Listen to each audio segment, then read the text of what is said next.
சமூக வனவியல் என்ற சொல் முதலில் 1976ஆம் ஆண்டில் அப்போதைய தேசிய விவசாய ஆணையம் மற்றும் இந்திய அரசாங்கத்தால் அமலுக்கு வந்தது. சமூக மற்றும் கிராமப்புற மேம்பாட்டுக்கு உதவும் நோக்கத்துடன் காடுகளை நிர்வகித்தல் மற்றும் பாதுகாத்தல் மற்றும் தரிசு நிலங்களில் காடுகளை வளர்த்தல் ஆகியன இதன் நோக்கமாகும்.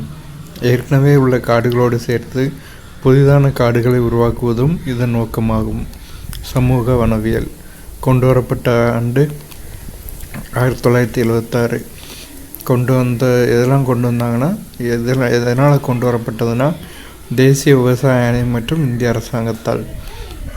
காடுகளை நிர்வகித்தல், பாதுகாத்தல், தரிசு நிலங்களில் காடுகளை வளர்த்தல் ஆகிய இதன் நோக்கங்கள். ஏற்கனவே உள்ள காடுகளோடு சேர்ந்து புதிதாக காடுகளை உருவாக்குவதும் இதன் நோக்கம்.